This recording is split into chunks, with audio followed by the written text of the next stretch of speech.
Mata kuliah Metode Penelitian Hukum, Modul 3, Kegiatan Belajar 2. Pendekatan kasus dan konseptual. A. Pendekatan kasus atau case approach. Pendekatan kasus dilakukan dengan cara melakukan telah terhadap kasus-kasus yang berkaitan dengan isu yang dihadapi yang telah menjadi putusan pengadilan yang telah mempunyai kekuatan yang tetap. Kasus itu dapat berupa kasus yang terjadi di Indonesia maupun di negara lain. Yang menjadi kajian pokok di dalam pendekatan kasus adalah rasio decidendi atau reasoning, yaitu pertimbangan hukum yang digunakan oleh hakim untuk sampai kepada suatu putusan, baik untuk keperluan praktik maupun untuk kajian akademis. Rasio decidendi atau reasoning tersebut merupakan referensi bagi penyusunan argumentasi dalam pemecahan isu hukum. Perlu dikemukakan di sini bahwa pendekatan kasus tidak sama dengan studi kasus, case study. Di dalam pendekatan kasus approach, beberapa kasus ditelah untuk referensi bagi suatu isu hukum. Studi kasus, case study, merupakan suatu studi terhadap kasus tertentu dari berbagai aspek hukum. Misalnya, kasus Akbar Tanjung yang telah diputus oleh Mahkamah Agung pada 12 Februari 2004 dilihat dari sudut hukum pidana, hukum administrasi, dan hukum tata negara. Itu studi kasus. Menurut Goodhart, rasio decidendi dapat diketemukan dengan memperhatikan fakta material. Fakta tersebut berupa orang, tempat, waktu, dan segala yang menyertainya asalkan tidak terbukti sebaliknya. Perlunya fakta material tersebut diperhatikan karena baik hakim maupun para pihak akan mencari aturan hukum yang tepat untuk dapat diterapkan kepada fakta tersebut. Untuk dapat memahami fakta material, perlu diperhatikan tingkat abstraksi rumusan fakta yang diajukan. Sebagaimana dalam pelajaran logika, semakin umum rumusan semakin tinggi daya abstraksinya, sebaliknya semakin sempit rumusan semakin rendah daya abstraksinya. Mengenai hal ini, Julius Stone mengajukan contoh yang menarik, yaitu kasus Donoghue versus Stevenson. Dalam kasus tersebut, The House of Lords berpendapat bahwa produsen ginger beer dapat bertanggung jawab terhadap konsumen akhir apabila ginger beer terkontaminasi selama proses pembotolan karena adanya seekor bekicot yang mati menyebabkan konsumen sakit setelah minum ginger beer tersebut. Menanggapi rumusan fakta yang diajukan oleh The House of Lords tersebut, Julius Stone mengajukan 9 masalah yang menunjukkan rumusan dari yang bersifat konkret sampai abstrak. Konkret maksudnya. Sebagai berikut. 1. Fakta yang menyebabkan sakit. Bekicot mati atau setiap benda asing berwujud yang beracun atau setiap unsur asing yang beracun atau setiap unsur yang beracun. 2. Fakta yang menjadi sarana sehingga konsumen sakit. Sebuah botol ginger beer yang berwarna gelap atau sebuah botol minuman yang berwarna gelap atau setiap kemasan komoditas untuk konsumsi manusia atau setiap kemasan barang bergerak yang digunakan oleh manusia atau setiap barang bergerak apapun juga atau segala sesuatu termasuk tanah dan bangunan. Fakta mengenai identitas tergugat. Produsen barang-barang yang didistribusikan secara nasional melalui pengecer atau setiap produsen atau setiap orang yang bekerja pada objek tersebut untuk mendapatkan upah atau setiap orang yang bekerja pada objek tersebut atau setiap orang yang berhubungan dengan objek tersebut. 4. Fakta yang merupakan bahwa potensial yang berada dari sarana yang menyebabkan sakitnya konsumen objek tersebut menjadi berbahaya karena kelalaian atau bukan. 5. Fakta yang berkaitan dengan derita yang dialami penggugat. Secara fisik memang menderita atau secara fisik dan mental atau setiap gangguan. 6. Fakta mengenai identitas penggugat. Seorang janda Scott atau setiap wanita Scott atau seorang wanita atau setiap orang dewasa atau setiap orang dalam atau setiap subjek hukum. 7. Fakta mengenai hubungan antara penggugat dan sarana yang menyebabkan sakit.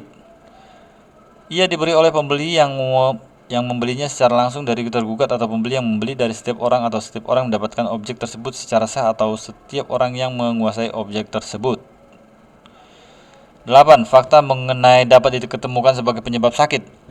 Unsur beracun yang tidak dapat diketemukan dan dengan inspeksi setiap pihak yang tidak mempunyai hubungan langsung atau yang tidak dapat diketemukan tanpa menghancurkan kekuatan pasar komoditas tersebut atau yang tidak dapat diketemukan oleh setiap orang yang mempunyai tugas untuk melakukan inspeksi yang diharapkan oleh tergugat untuk melakukan inspeksi atau tidak dapat diketemukan oleh setiap pihak yang dapat diharapkan oleh pengadilan dapat melakukan inspeksi. 9. Fakta yang berkaitan dengan litigasi. Fakta diajukan pada tahun 1932 atau sebelum tahun 1932 atau setiap waktu. Di dalam hukum Indonesia menganut civil law system, rasio decidendi tersebut dapat dilihat pada considerans menimbang pada pokok perkara. Tidak dapat disangkal bahwa landasan hakim untuk memberikan alasan-alasan mengarah kepada putusan merupakan tindakan yang kreatif. Rasio tersebut bukan tidak mungkin merupakan pilihan dari berbagai kemungkinan yang ada. Rasio dapat diketemukan dengan memperhatikan fakta material dan putusan yang didasarkan atas fakta itu. Pertanyaan yang perlu diajukan adalah mengapa fakta material menjadi rujukan? Karena para pihak berpangkal dari fakta material itulah dalam membangun argumentasi guna meneguhkan posisi masing-masing. Di dalam sistem civil law, dalam mengajukan argumentasi sekaligus strategi ketentuan-ketentuan yang melandasi argumentasi masing-masing pihak. Dengan perkataan lain, para pihak akan mencari ketentuan-ketentuan hukum yang menguatkan posisi masing-masing untuk fakta material itu. Dalam hal ini, hakim akan menilai masing-masing argumentasi dan ketentuan hukum yang menopang argumentasi tersebut. Peter Mahmud Marzuki memberikan contoh penggunaan pendekatan kasus sebagai berikut. Fakta material, seorang pemuda yang tanpa membawa sebuah tongkat mendekati seorang laki-laki yang tinggi pada suatu jalan yang sepi. Pemuda itu kemudian memukul laki-laki yang tinggi itu dengan tongkatnya. Pemuda itu terus mengejar si lelaki dan ketika si pria itu tersudut, ia mengambil batu dan melemparkannya kepada si penyerang. Batu itu lalu menimpa kepala pemuda tampan si penyerang itu. Oleh karena kepalanya sudah luka parah, pemuda tampan itu tak sadarkan diri. Dengan sisa kekuatannya, lelaki yang tinggi itu berusaha lari dari tempat kejadian tersebut.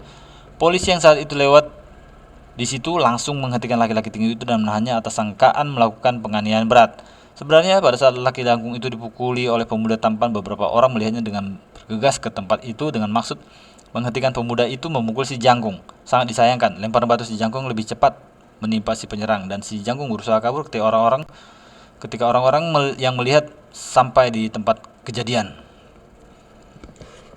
Masalah atau isu hukum yang harus diselesaikan apakah laki-laki tinggi atau sejangkung tersebut memenuhi unsur-unsur penganiayaan berat dalam pasal 351 ayat 2 KUHP atau memenuhi unsur-unsur pembelaan paksa dalam pasal 49 ayat 1 KUHP.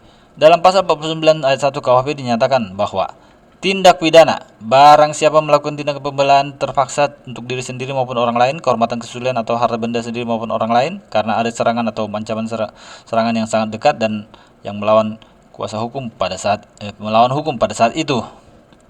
Untuk menjawab masalah atau isu hukum tersebut dapat digunakan rasio decidendi, putusan hakim mengenai pembelaan terpaksa pada tahun 1948 di dalam kasus yang terjadi di Surabaya itu. Seseorang bermaksud untuk menghindarkan rumahnya dari pencurian dengan modus memanjat tembok. Oleh karena itu, ia lalu mengaliri tembok di halaman rumahnya dengan listrik. Perlu diketahui bahwa menurut cerita orang pada masa itu, pencurian yang dengan cara memanjat tembok merupakan sesuatu yang lumrah. Ketika ada seseorang akan mencuri dan memanjat pohon rumah tersebut, orang itu tersengat listrik dan mati.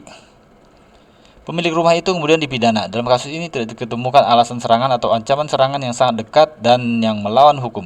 Ketika pemilik rumah itu memasang aliran listrik dan serangan itu belum dimulai, dengan demikian rasio decidensi untuk menolak argumentasi pembelaan terpaksa berdasarkan pasal 49 ayat 1 KUHP adalah tidak terpenuhinya unsur serangan atau ancaman serangan yang sangat dekat atau yang melawan hukum.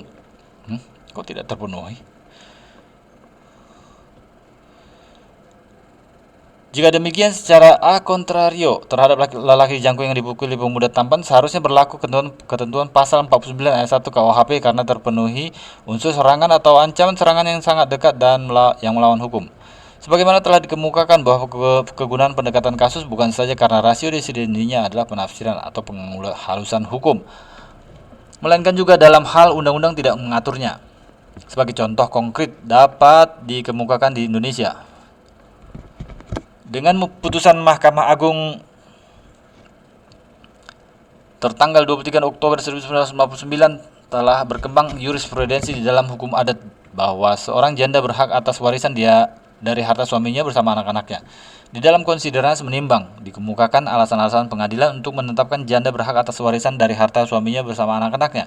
Putusan tersebut kemudian diikuti oleh putusan Mahkamah Agung RI nomor 3190/PDT/PDT/1985 tanggal 13 Maret 1987 yang menetapkan bahwa janda adalah ahli waris dari almarhum suaminya yang kedudukannya sama dengan anaknya.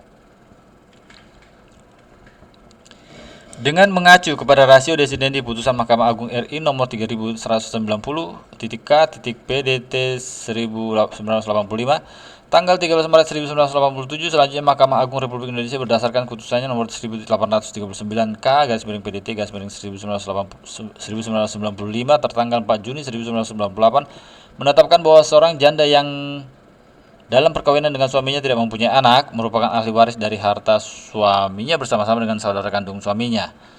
Jurisprudensi lain yang boleh dikatakan menerobos undang-undang adalah putusan Mahkamah Agung nomor 500K garis miring SIP garis miring 1971 tanggal 26 November 1971 yang memutuskan perceraian suami istri yang tunduk pada BW atas dasar onheilbare twispalt atau percekcokan terus-menerus yang tidak lagi dapat didamaikan meskipun alasan itu oleh pasal 209 BW tidak dapat digunakan untuk perceraian. Putusan itu kemudian diikuti oleh putusan Mahkamah Agung nomor 3180 garis miring PDT garis miring 1985 yang memutuskan bahwa dalam hal terjadinya onheilbare twispalt yang dijadikan alasan perceraian tidak perlu dibuktikan penyebab terjadinya onheilbare twispalt tersebut, melainkan hal itu harus dilihat sebagai kenyataan.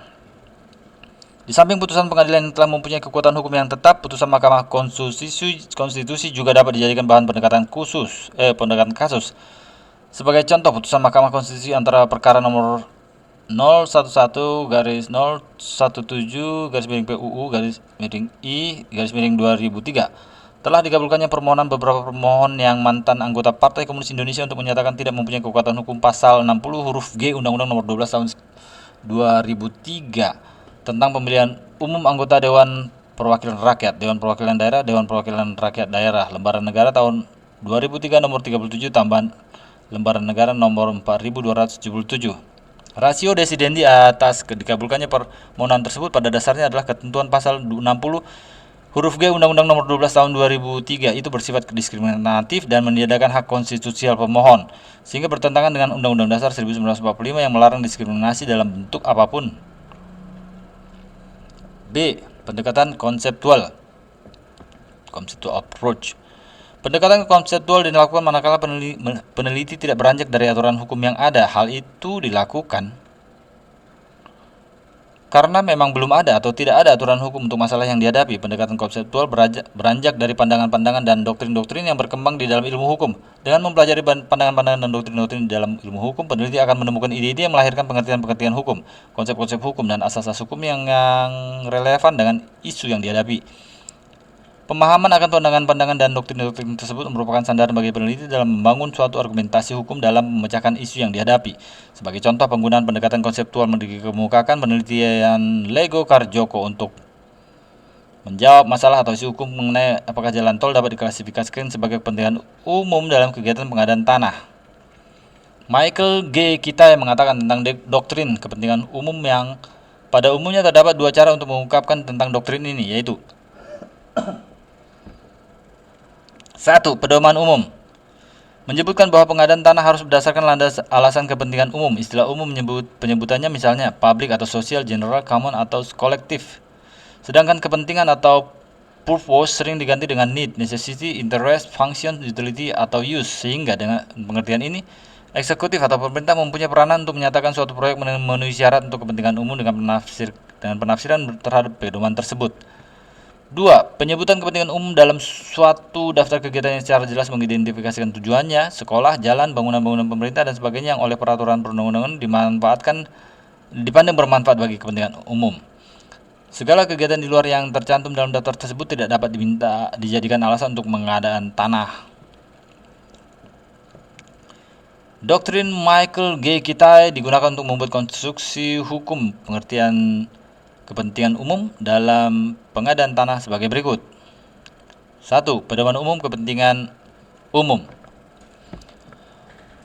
Negara terjadi karena adanya perjanjian masyarakat. Sesungguhnya esensi dari kontrak sosial adalah menemukan bentuk kesatuan membela dan melindungi kekuasaan bersama di samping kekuasaan pribadi dan milik setiap individu. Menurut J.J. Rousseau, hak-hak individu yang diserahkan oleh penguasa untuk dilaksanakan meliputi hak untuk hidup tentram, hak ketertiban, dan hak perlindungan hukum. Kepentingan umum adalah kepentingan masyarakat yang setiap individu tidak dapat melaksanakannya sendiri-sendiri. Unsur-unsur kepentingan umum adalah A.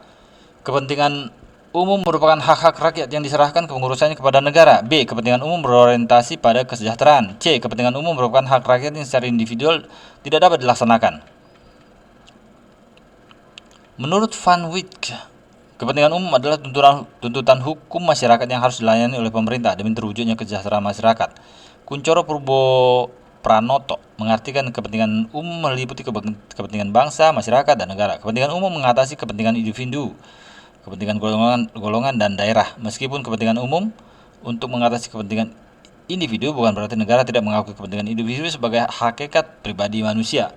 Justru dalam kepentingan umum terletak pembatasan terhadap kepentingan individu. Kepentingan individu tidak tertumpu pada asas jusum qui tribuere, tetapi kepentingan individu tercakup dalam kepentingan umum atau kepentingan masyarakat dan nasional yang bertumpu atas keadilan sosial bagi seluruh rakyat Indonesia. Menurut Theo Huisbers, kepentingan umum adalah kepentingan masyarakat sebagai keseluruhan memiliki ciri-ciri sendiri. Hukum yang memelihara kepentingan umum menyangkut semua sarana publik bagi berjalannya kehidupan manusia yang beradab. Pemerintah bertugas untuk membangun dan memelihara jalan, jembatan, kereta api, gedung-gedung bagi kehidupan publik seperti sekolah, rumah sakit, dan rumah ibadah. Berdasarkan pendapat J.J. Rousseau, Van Wyk, Kuncoro Purbo Pranoto, dan Theo Huisbers, maka pengertian kepentingan umum yang digunakan sebagai pedoman umum yaitu kepentingan umum menyangkut semua sarana publik bagi berjalannya kehidupan manusia yang beradab. Negara-negara termasuk Indonesia yang berpaham sublimasi menerangkan bahwa negara sebagai organisasi kekuasaan rakyat mempunyai wewenang menguasai dan mengatur kepentingan umum maupun kepentingan individu. Negara dapat menguasai berbagai sektor yang menguasai hajat hidup orang banyak, namun tidak dapat mempunyai suatu barang atau tanah misalnya dengan status hak milik. Negara menurut paham ini memberikan pengakuan terhadap hak atas tanah individu dalam posisi imbang dengan kepentingan umum dalam tujuannya yang tidak saling merugikan. Walaupun terpaksa kepentingan umum harus dimenangkan, maka kepentingan individu harus tetap dilindungi dengan memberikan kompensasi bagi keuntungan atau kerugian yang layak. Hukum tanah nasional yang diatur dalam peraturan pokok agraria UU PAP Undang-Undang Nomor 5 Tahun 1960 pada penjelasan umum butir kedua disebutkan bahwa negara atau pemerintah bukanlah subjek yang mempunyai hak milik eigenar. Demikian pula tidak dapat sebagai subjek jual beli dengan pihak lain untuk kepentingan sendiri. Pengertian lainnya, negara hanya diberi hak menguasai dan mengatur dalam rangka kepentingan kesejahteraan rakyat secara keseluruhan atau kepentingan umum. Sejalan dengan paham sublimasi menurut Notonagoro, ada hubungan langsung antara kedua dengan tanah yang paling kuat, yaitu bahwa ada kekuasaan negara terhadap tanah, tidak hanya terhadap pemakaian tanah. Bentuk ini dapat lebih memudahkan jaminan adanya bermacam-macam tanah. Menurut kepentingan negara modern, ialah adanya tanah untuk keperluan umum, tanah untuk keperluan religius atau suci, dan tanah untuk keperluan rakyat bersama di samping keperluan perseorangan. Sebagai konsekuensi dianutnya negara paham sublimasi, maka harus dibedakan antara kegiatan pembangunan untuk kepentingan umum atau bukan kepentingan umum. Kegiatan pembangunan umum untuk kepentingan umum hanya dapat dilakukan oleh pemerintah dan swasta sama sekali tidak dimungkinkan dengan cara apapun menggunakan fasilitas pemerintah. Pengertian kepentingan umum dapat dipahami dengan menjelaskan kepentingan umum turun.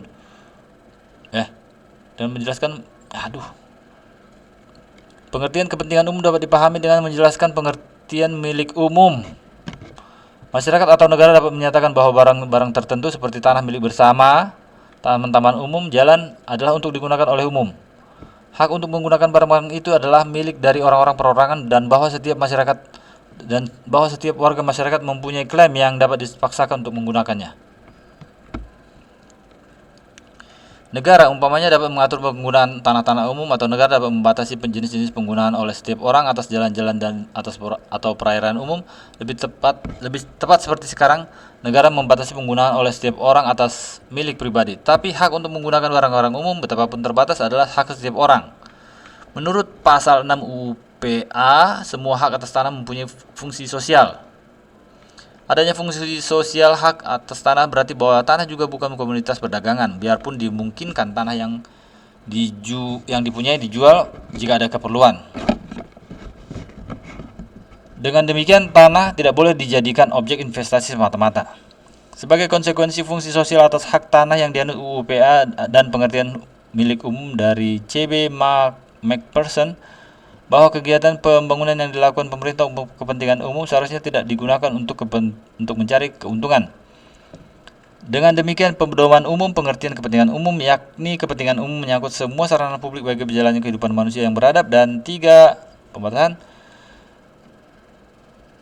1. Kegiatan pembangunan dilakukan pemerintah. 2. Dimiliki pemerintah. Dan 3. Digunakan untuk mencari keuntungan.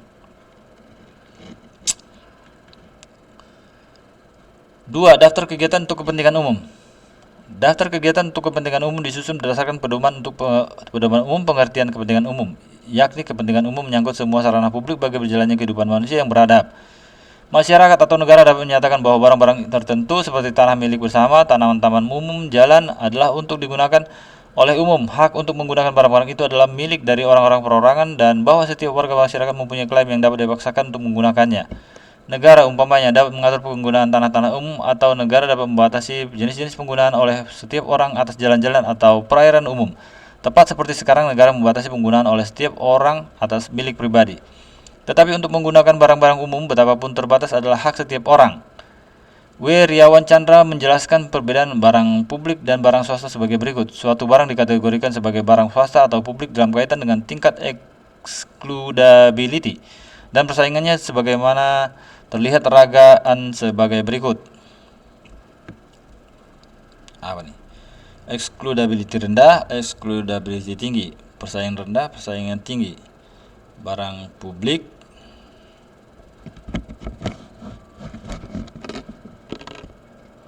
biaya sektor publik, barang tol, campuran biaya publik dan swasta.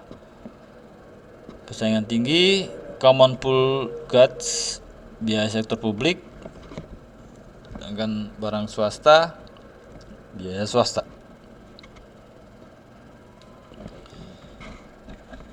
Suatu barang dikatakan publik bukan karena wujudnya, melainkan sifatnya pada saat dikonsumsi. Dalam dunia nyata jarang sekali barang yang bersifat publik atau privat 100%. Kebanyakan bersifat publik semu dengan derajat kesemuan yang berbeda-beda. Berdasarkan pendapat Theo Huijbers, konsep milik umum dari C.B. McPherson, maka jalan tol tidak dapat diklasifikasikan sebagai kepentingan umum dalam kegiatan pengadaan tanah. Dalam membangun konsep, pertama kali harus diranjak dari pandangan-pandangan dan doktrin-doktrin yang berkembang di dalam ilmu hukum. Tidak dapat disangkal bahwa kepentingan umum merupakan konsep hukum, bukan konsep politik atau ekonomi. Konsep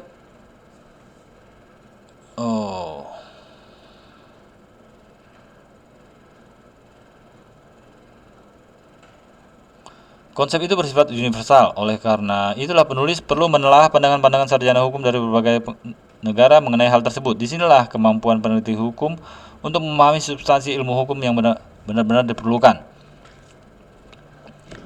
Mungkin saja peneliti ingin melakukan penelitian mengenai konsep hukum yang berasal dari sistem hukum tertentu yang tidak bersifat universal, misalnya perbankan syariah. Dalam hal demikian, peneliti harus merujuk kepada doktrin-doktrin yang berkembang di dalam hukum Islam di bidang perbankan. Akan tetapi betapapun, ia juga perlu memahami substansi dasar hukum Islam, karena dari situlah konsep itu beranjak. Dari apa yang dikemukakan sebenarnya dalam menggunakan pendekatan konseptual, peneliti perlu merujuk prinsip-prinsip hukum. Prinsip-prinsip ini dapat diketemukan dalam pandangan-pandangan sarjana atau doktrin umum. Meskipun tidak secara eksplisit, konsep hukum dapat juga diketemukan dalam undang-undang. Hanya saja dalam mengidentifikasi prinsip tersebut, peneliti terlebih dahulu memahami konsep tersebut melalui pandangan-pandangan dan doktrin-doktrin yang ada. Di samping dalam perundang-undangan, konsep hukum dapat juga diketemukan dalam putusan-putusan pengadilan. Sekali lagi, sebagaimana peneliti dapat mengidentifikasi konsep tersebut dalam undang-undang, ia juga akan mampu menemukan konsep itu dalam putusan pengadilan kalau ia telah memahami lewat doktrin-doktrin dan pandangan-pandangan para sarjana. Jika tidak, ia tidak akan mampu melakukan pendekatan konseptual, dan dengan demikian ia juga akan sulit untuk melakukan penelitiannya. Latihan. Rangkuman. 1. Dalam menggunakan pendekatan kasus, yang perlu dipahami oleh peneliti adalah ratio decidendi, yaitu alasan-alasan hukum yang digunakan oleh hakim untuk sampai kepada putusannya. Menurut Goodhart, rasio decidendi dapat diketemukan dengan memperhatikan fakta material. Fakta-fakta tersebut berupa orang, tempat, waktu, dan segala yang menyertainya, asalkan tidak terbukti sebaliknya. 2. Untuk dapat memahami fakta material perlu diperhatikan tingkat abstraksi abstraksi rumusan fakta yang diajukan. Sebagaimana di dalam pelajaran logika, semakin umum rumusan semakin tinggi daya abstraksinya. Sebaliknya, semakin sempit rumusan semakin rendah daya abstraksinya. 3. Dalam hukum Indonesia yang menganut civil law system, rasio desidendi tersebut dapat dilihat pada considerans menimbang pada pokok perkara. Tidak dapat disangkal bahwa tindakan hakim untuk memberikan alasan-alasan yang mengarah kepada putusan merupakan tindakan yang kreatif atau kreatif? Yang kreatif. Rasio tersebut bukan tidak mungkin merupakan pilihan dari berbagai kemungkinan yang ada. Rasio dapat diketemukan dengan memperhatikan fakta material dan putusan yang didasarkan atas fakta itu. 4. Pendekatan konseptual dilakukan manakala peneliti tidak beranjak dari aturan hukum yang ada. Hal itu dilakukan karena memang belum atau tidak ada aturan hukum untuk masalah yang dihadapi. Dalam membangun konsep, pertama kali ia harus beranjak dari pandangan-pandangan dan doktrin-doktrin yang berkembang di dalam ilmu hukum.